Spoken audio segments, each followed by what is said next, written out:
Madame, Monsieur, bonsoir et bienvenue dans le 20h de TFM. Dans l'actualité de ce jeudi, début du baccalauréat technique, les autorités se félicitent de la participation féminine en hausse. Plus de 3400 candidats inscrits, dont 1180 filles. Les épreuves ont démarré sans difficulté. La santé doit être une priorité constante pour nous, a dit le président Diomaye Faye à Paris. Le chef de l'État s'est exprimé à la tribune du Forum mondial sur l'innovation vaccinale. Diomaye Faye a eu un tête-à-tête avec Emmanuel Macron à l'Élysée en marge du forum. Et puis comment lui dire adieu? Salut camarade Mademba Sok, inhumé au cimetière de Yoff, un patriote, une grande figure du mouvement syndical. Il a été de toutes les luttes ou presque témoignent les plus proches amis à la levée du corps ce matin. Et puis en sport, on va vers un nouveau cadre législatif et réglementaire. La loi 84-59 portant charte du sport est obsolète, affirme la ministre des Sports Khady Ndiaye. Selon elle, la procédure a été entamée depuis bien longtemps. Voilà pour les titres et tout de suite le développement.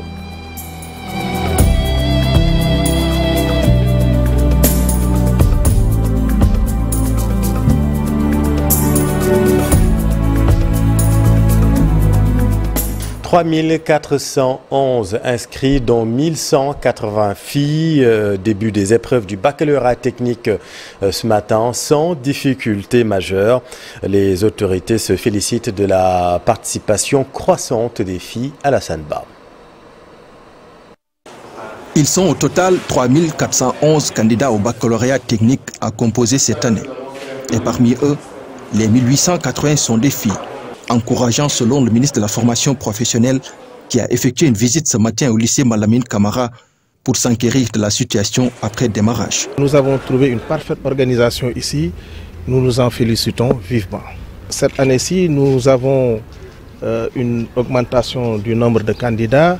Nous avons exactement 3411 candidats pour le baccalauréat technique. Pour la région de Dakar, nous avons enregistré 1160 candidats, le nombre de filles également important puisque nous avons 1880 candidates dans ces examens-là. Nous nous en félicitons également.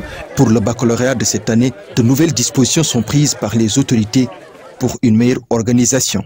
Nous avons jugé nécessaire de pouvoir informer les élèves avant de venir au niveau du baccalauréat. Parce que les convocations ont été déjà envoyées depuis le mois de mai, ce qui permet à l'élève de savoir quelles sont les épreuves qu'il aura à subir au niveau du second groupe d'épreuves. L'innovation aussi, c'est aussi, on a des super présidents de jury qui vont aller regarder les corrections, parce que la correction aussi elle est importante pour qu'au moins tous les élèves au niveau du Sénégal soient corrigés de la même manière. Comme on a eu à le mentionner au niveau des convocations, que les téléphones portables et tout ce qui est assimilé sont interdits au niveau des centres d'examen. D'après le directeur de l'office du bac, les filles qui passent l'épreuve du baccalauréat peinent souvent à poursuivre leur études supérieures. Cheikh Ahmadou Bambagé invite les acteurs à réfléchir sur des stratégies pour maintenir ces filles dans le système. Nous avons beaucoup plus de filles au niveau des mentions sur l'ensemble du baccalauréat. Maintenant, le paradoxe, c'est que ces filles qui sont au niveau des séries techniques, quand on part maintenant au niveau de l'université, elles disparaissent. Donc, il faudrait qu'on puisse regarder comment maintenir ces filles dans le système éducatif pour que, du moment comme elles sont performantes au niveau lycée-collège, qu'elles puissent tirer l'enseignement vers le haut. Après le lycée Malamine Camara des Parcelles Assainies, le ministre et sa délégation se sont rendus à Thiès pour constater le démarrage du baccalauréat technique. Démarrage des épreuves sans difficulté dans les territoires également à Kédougou avec un taux de présence de 91,70% sur les 256 candidats inscrits au jury 15-22. Les épreuves ont bien démarré ce matin. Le point avec Ibrahima Dibakhate. Pour ces premières épreuves du baccalauréat technique édition 2024, les sujets sont diversement appréciés par les candidats. Si pour la plupart les trouvent abordables, d'autres par contre y voient des difficultés. Des choses qu'on n'a jamais vues, ça a été un peu difficile. Ok. On ne s'attendait pas à ça. Sciences économiques et sociales. Cette matière nous a un peu surpris parce que les termes ont un peu changé. Puisque nous sommes des candidats, on ne peut pas dire que c'est facile. On ne peut pas aussi dire que c'est difficile parce que c'est des leçons qu'on a apprises, c'est des leçons qu'on a fait. Voilà. Et qui est sorti aujourd'hui à notre grande surprise. En visitant l'unique centre de la région de Kédougou, l'inspecteur d'académie s'est réjoui de la mobilisation de tous les acteurs pour une bonne organisation du baccalauréat. Je voudrais d'abord dire ma satisfaction par rapport à ce que j'ai vu et ce que j'ai entendu. L'examen du baccalauréat, notamment le baccalauréat technique, est un examen extrêmement important pour les élèves, pour les professeurs, comme pour les parents que nous avons trouvés sur place. Pour rappel, le président du jury 1522 est largement revenu sur l'interdiction de disposer d'un appareil connecté dans l'enceinte même du centre. Je rappelle tout simplement ce que l'Office du bac ne cesse de rappeler à travers les convocations, qu'il est formellement interdit de posséder un appareil connecté. A rappelé que le jury 1522 regroupe 4 séries, dont la série STEC qui compte 150 candidats, suivis respectivement des séries STI 2D avec 102 candidats, de la T2 3 candidats et enfin la T1 avec un seul candidat. Merci Brahima. L'actualité, c'est aussi le tête-à-tête entre Emmanuel Macron et Bassirou Diomaye Faye à l'Elysée, en marge du Forum mondial pour l'innovation et la souveraineté vaccinale ce jeudi. À l'occasion de ce premier échange, les deux chefs d'État ont exprimé leur volonté commune de donner une nouvelle impulsion en partenariat entre le Sénégal et la France, fondée sur un respect mutuel, un partenariat équilibré au service des intérêts réciproques des deux peuples. Les deux présidents ont échangé également sur les défis communs à relever pour poursuivre et renforcer la coopération dans les secteurs qui contribuent à plus grande souveraineté du Sénégal. C'était là le communiqué conjoint à l'issue de cette première rencontre physique entre Bassirou Diomaye Faye et Emmanuel Macron. Visite non officielle, rencontre pour faire connaissance avance l'entourage du président Faye en marge donc du Forum mondial pour la souveraineté et l'innovation vaccinale. L'objectif est de rassembler plus d'1 milliard de dollars pour accélérer la fabrication africaine de vaccins car les fabricants étrangers fournissent 98% des vaccins que le continent consomme. Prenant la parole à Paris, le président Diomaye Faye a insisté sur la nécessité de faire de la santé une priorité constante. Voici le président de la République. Un des défis majeurs pour l'Afrique aujourd'hui, c'est de produire des vaccins, des médicaments et diagnostics, mais également d'accéder aux plateformes de commercialisation pour participer pleinement à la lutte contre les menaces sanitaires futures. C'est une volonté politique de l'Afrique et nous invitons tous les partenaires à soutenir cet agenda qui constitue une priorité au même titre que les autres priorités liées notamment aux situations de guerre ou de changement climatique. L'Afrique a les capacités de production locale de vaccins. Des pays pionniers s'y sont engagés, dont le Sénégal avec l'Institut Pasteur de Dakar. Je rappelle que cet institut existe au Sénégal depuis un siècle et qu'il a une expérience quasi centenaire dans la fabrication de vaccins. L'Institut Pasteur de Dakar a fabriqué son premier vaccin contre la fièvre jaune en 1937. Ce même vaccin a reçu la préqualification de l'OMS en 1966, donc depuis plus de 50 ans.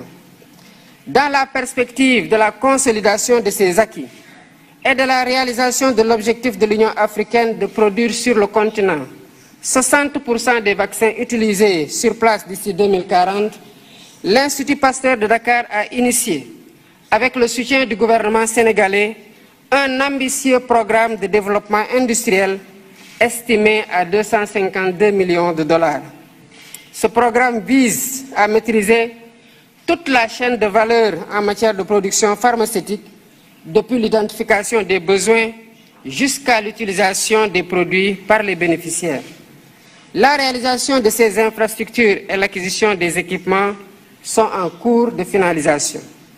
Et un nouveau mécanisme financier innovant va donc être lancé pour donner les moyens de leur indépendance vaccinale aux pays africains. Vous le savez, le projet est de produire 60% des doses nécessaires à l'horizon 2040. L'accès au vaccin, un vrai défi en Afrique, au Sénégal notamment. Illustration dans ce reportage au service pneumologie de l'hôpital Fann à Bufaï. Le chef de l'État prend part au Forum mondial pour la souveraineté et l'innovation vaccinale organisé dans la capitale française. Une rencontre co-organisée par l'Alliance pour le vaccin Gavi et l'Union africaine, occasion de s'intéresser à la pneumonie qui est la spécialité qui s'occupe de la prise en charge dans le sens global de toutes les infections respiratoires, en d'autres termes, toutes les maladies du poumon. Nous nous sommes rendus au service pneumologie de l'hôpital Fann à la rencontre du professeur Khady Thiam. Selon elle, les maladies du poumon peuvent aller de maladies chroniques non transmissibles à des maladies infectieuses dues aux micro-organismes qui sont mortels. Donc, investir dans les maladies infectieuses devient obligatoire. On devrait plutôt investir dans cette prévention des maladies infectieuses qui, entre autres, comporte une vaccination. Cette vaccination est certes indiquée, mais elle n'est pas tout le temps disponible dans nos régions. Et ce qui fait que la prescription n'est pas exhaustive, même si elle est faite, soit le médicament n'est pas disponible, soit c'est un problème d'accessibilité financière. Alors, 3 vaccins sont indiqués. Il faut aussi préciser que ces vaccinations ne concernent pas seulement les enfants, dit-elle. C'est la vaccination antigrippale qui va être effectuée toutes les années, donc c'est annuel. Alors, pour la vaccination antipneumococcique qui vise la prévention de la pneumonie, la pneumocoque, cette vaccination, elle est faite par 2 types de vaccins. Donc, pour la personne qui n'a jamais été vaccinée, il faut administrer ces 2 types de vaccins dans un intervalle de 2 mois ou 8 semaines, au terme desquels on renouvelle au bout de 5 ans. Et la vaccination anti-hémophilus influenzae est également indiquée. En termes d'activité, l'hôpital reçoit beaucoup de patients. Là, la consultation habituelle de pneumologie, c'est pas moins de 30 patients reçus à la consultation externe. Pour la consultation spécialisée, spécifique par pathologie, cela dépend de la pathologie. Pour les asthmatiques, on peut aller jusqu'à 20-30 par semaine. Pour les patients porteurs de cancer, on peut aller jusqu'à 4 nouveaux patients par semaine, ajoutés aux patients qui sont déjà connus et qui sont suivis, qui viennent pour l'administration de leur chimiothérapie. La plupart des maladies respiratoires chroniques est associée à la portée physique, au tabagisme, à l'exposition à la pollution de l'air. Selon professeur Khady Thiam, la prévention, c'est d'abord la connaissance de l'ampleur de nos problèmes sanitaires pour en définir une priorité pour pouvoir axer les activités de prévention qui reposent en grande partie sur la vaccination. BP à Saint-Louis du Sénégal, c'est la lutte contre la rougeole qui s'accélère. Pour l'année en cours, seuls 2 cas ont été détectés. Pour le médecin-chef du district sanitaire de Saint-Louis, 2 actions ont permis de gagner la bataille. Il s'agit de la surveillance efficace, mais aussi la disponibilité des vaccins dans les structures sanitaires. Le voici avec notre équipe dans la vieille ville. La situation de la rougeole au niveau du district de Saint-Louis, quand même, nous n'avons pas encore notifié d'épidémie au niveau du district de Saint-Louis. Nous avons eu pour l'année 2024 2 cas de rougeole. Le premier cas il y a 3 mois et le deuxième cas il y a 1 mois.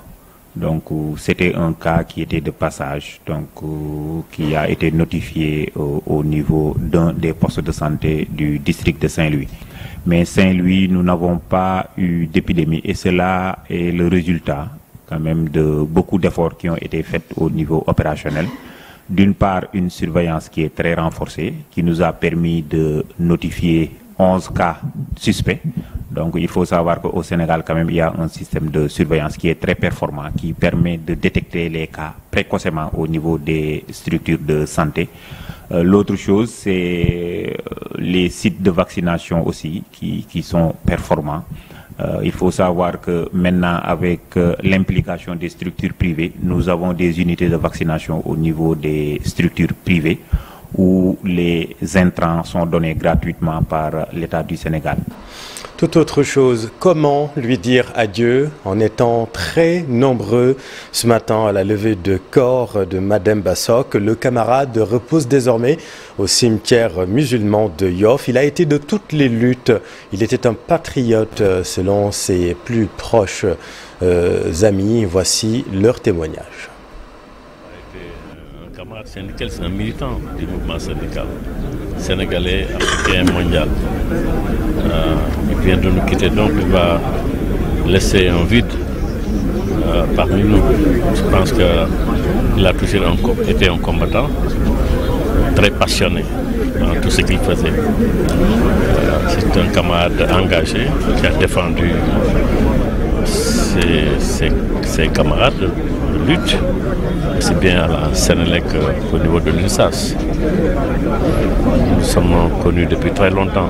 Je pense que Mademba, nous pouvons dire qu'il a rempli sa mission. Mademba Sok, c'est un compagnon de très longue date. Nous avons vécu beaucoup de choses. C'est un combattant et aujourd'hui il a mérité ce qui vient de se passer, c'est-à-dire les honneurs de la République, du secteur privé, du monde syndical. Et pour tout dire, j'allais dire qu'il était multidimensionnel, syndicaliste dans l'âme, humaniste dans l'âme également. Il a fait un combat pour l'intérêt des travailleurs toute sa vie durant.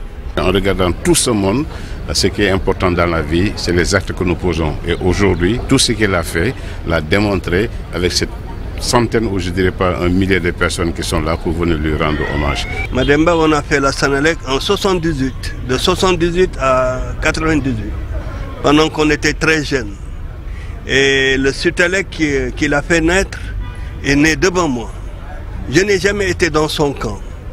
C'est pourquoi j'ai voulu faire un témoignage sur lui. Je n'étais pas son militant, je n'étais pas dans son syndicat. J'étais même souvent opposé à lui. Mais je peux témoigner que c'était un grand homme. C'est un grand homme. De 78 à 98, ce que les jeunes de ce pays doivent retenir d'abord. À la rue Vincent, Mademba était toujours le premier à embaucher. À 7 h du matin, tous les jours, s'il n'était pas malade ou en mission, il était déjà à la Sénélec. La deuxième chose que je retiens de lui, il est d'une intégrité et d'une honnêteté extraordinaire. Il est insensible à l'argent. La troisième chose maintenant, c'était un homme qui a de l'ambition et qui s'est battu pour son ambition. Mademba Sok, une grande figure syndicale au Sénégal. Et puis retenez à Ziguinchor, le Saint-Père, le pape François a nommé évêque du diocèse de Ziguinchor le révérend sacré Jean-Baptiste Walter Manga du clergé de Ziguinchor. Il était jusqu'à présent vice-président, vice-recteur du grand séminaire Notre-Dame de Brin et vicaire de la paroisse du Bon Pasteur des Namport. La nouvelle de sa nomination a été rendue publique ce jeudi. Après ses études de philosophie au séminaire philosophique de Brin, il a étudié la théologie au grand séminaire de Sébikotane 1995-2000. Allez, culture à présent avec ce nouvel espace pour la mise en valeur du savoir-faire local, le Club Maraz, la nouvelle adresse pour les férus de la maroquinerie. Pour le designer Moustapha Sindiaye, cet espace doit être et va servir de pont entre les générations. Sarah Sissé et Amadouba ont assisté à l'ouverture de la nouvelle boutique située au plateau. Et de deux pour la marque Maraz qui étale ses tentacules dans la capitale sénégalaise. Le club, un espace qui propose des articles divers et variés aux férus de la maroquinerie. Pour le designer, il ne s'agit pas d'une boutique mais plutôt d'un atelier de partage pour célébrer l'art sous ses différentes formes. Nous voulons à travers ce club, à travers cet espace, magnifier tout ce qui se fait de beau au Sénégal, inviter les artistes et les acteurs culturels à venir partager et à montrer la beauté de l'art, de l'artisanat et de la culture sénégalaise, mais surtout dakaroise, parce que Dakar aujourd'hui, c'est une marque de fabrique. Pour l'ouverture de sa nouvelle boutique, Moustapha Sindiaye, alias Maraz, a déroulé le tapis rouge à un certain Serigne Ndiaye. Plasticien confirmé, professeur d'éducation artistique, il est aussi le père du designer. Une invitation placée sous le sceau de la transmission du savoir dans un espace qui sert désormais de pont entre les générations. C'est la passerelle. Passerelle de générations qui se retrouvent autour des métiers du terroir, le travail du cuir et le travail de la peinture sous verre. C'est une longue marche et l'aboutissement aujourd'hui, c'est Maraz, le fils de Serigne. C'est Maraz à côté d'un père qui a eu beaucoup de rigueur, beaucoup de créativité. Je trouve ça extraordinaire et je dis que la relève est là. Une belle exposition, une ode au Made in Sénégal qui relance le débat autour de la promotion de l'industrie culturelle et créative. Le talent est là pour la création parce qu'il faut d'abord créer. Il faut des stylistes dans le domaine de prêt-à-porter par exemple, comme dans la bijouterie. Il faut aussi des créatifs comme Maraz dans le domaine de la maroquinerie. Mais il faut que des chaînes de valeur puissent être mises en œuvre. Il faut que la matière première puisse être made in Sénégal. Et nous avons ce qu'il faut. Et je suis également heureux de constater que nos dirigeants actuels ne s'habillent qu'avec des produits locaux. J'ai regardé les chaussures des uns et des autres. J'ai regardé les sacs des épouses des uns et des autres et chapeau, ils ont donné l'exemple et nous allons tous suivre. Situé au plateau, le Club Maraz, une nouvelle adresse pour magnifier le travail de nos artisans locaux et promouvoir le tourisme national.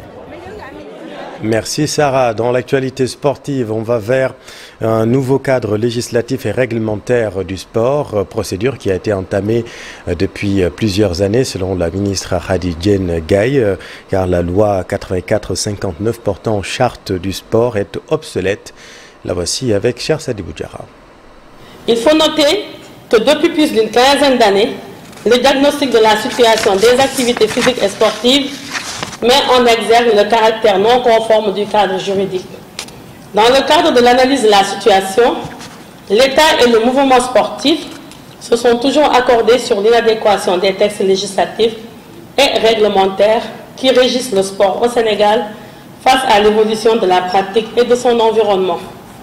En effet, sur plusieurs aspects, la loi 84-59 portant charte du sport, texte de base qui organise jusqu'ici le sport sénégalais, a montré ses limites par rapport aux exigences d'une pratique sportive moderne. Que ce soit sur l'amateurisme qu'elle promeut, sur la durée des mandats des comités directeurs, sur la lutte contre les fléaux tels que le dopage qui gangrène le sport, ou sur les mécanismes de financement, l'urgence est réelle d'adapter une loi au contexte actuel de l'évolution de la pratique.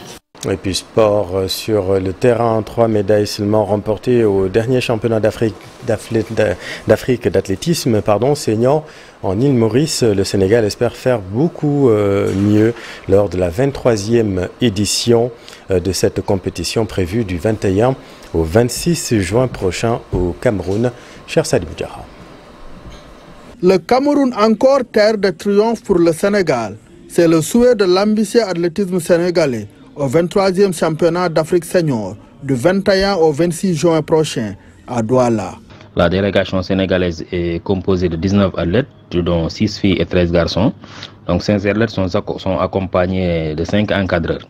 Ce qu'il faut noter cette année, c'est dans cette délégation, c'est la présence de beaucoup d'athlètes promoteurs qui se sont illustrés cette année, tels que Louis-François Mendy au 110 mètres haies, Salissar à la longueur, Cheikh Tidiane Diouf au 400 mètres plat ou Mamoudou Falsar au 100 mètres.